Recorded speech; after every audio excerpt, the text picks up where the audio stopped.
इबर जितिया हमहू कइल चाहतानी। तू नया रीत मत चलावा। जितिया बेटी खातिर ना बेटा खातिर कइल जाला। अब तू बड़ू एगो बेटी के माई।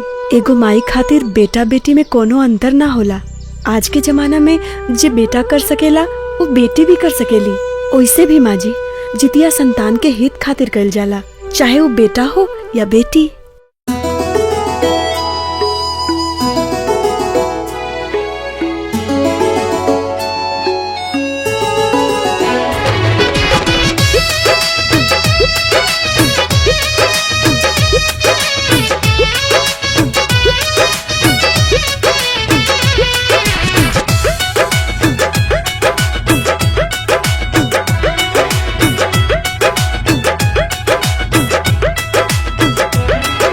जब से सोनर पाँव पड़ल अंगना में गूंजल किलकारी, दिनों दिन बढ़े लगल सोना घर के खुशियाँ सारी।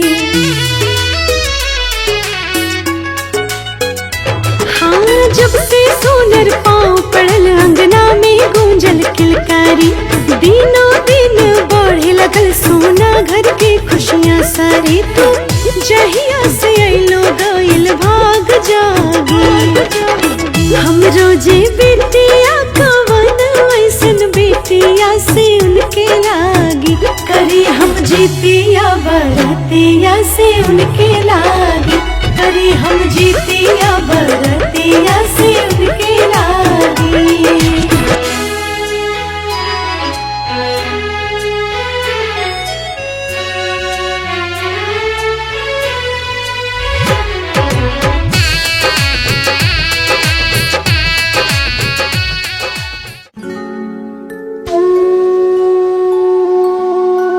दीदी रउआ जितिया तो उठा लेनी, लेकिन कहाइब तो एगो बेटिये के माई ना। हम एगो बेटा के माई बानी। हमार स्थान परिवार में हमेशा ऊंचा रही, काहे कि एगो बेटा ही वंश के बढ़ावेला। अगर तहार माई के भी ऐसने सोच रही तब तो न आज तू रहतू और न तहार बेटा। छोटी वंश के बढ़ावे खातिर एगो बेटा जितना जरूरी होला, बेटी भी उतना ही जरूरी होली।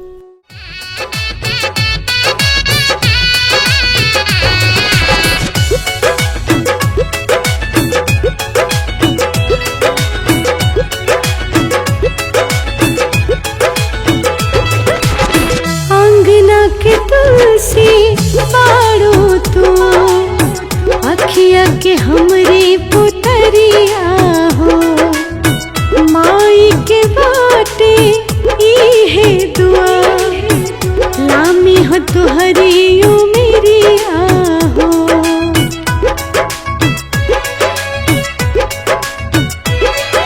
धड़कन हमरी जान जन गया, सब कुछ तोहरे खातिर बा, हमरी गुड़िया खातिर हरदम माई के ममता हाजिर बा। करी बिनती सारा दुखवा बनैया भागी, हम रोजे बेटिया कवन ऐसन बेटिया से उनके लागी, करी हम जीतिया बरतिया से उनके लागी, करी हम जीतिया बरतिया से उनके लागी।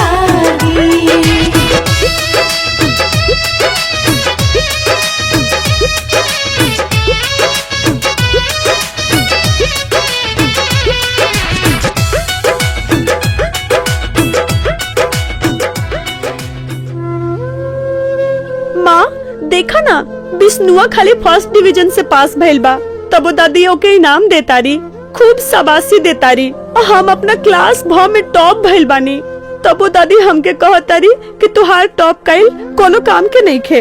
माँ का हमार सब पढ़ल लिखल बेकार जाई? ना बिटिया, पढ़ाई लिखाई कइल कबो बेकार ना जाला। एगो बेटा पढ़ेला तो खाली एक परिवार के जिंदगी सवरेला, लेकिन जब एगो बेटी शिक्षित होली तो दूगो परिवार के नाम रोशन करेली।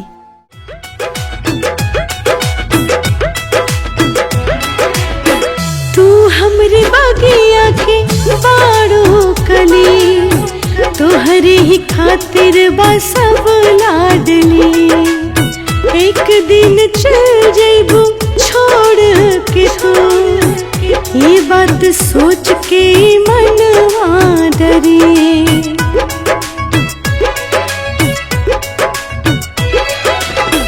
अपना हाथे तोहके बनाएब सोनर सी दुल्हनिया हम श्रद्धा से जितवाहन देव के करी ले पूजनिया हम रही निर्जल अन्न और जल त्यागी हम रोजे बेटिया कवन ऐसन बेटिया से उनके लागी करी हम जीतिया बरतिया से उनके लागी करी हम जीतिया बरतिया से उनके लागी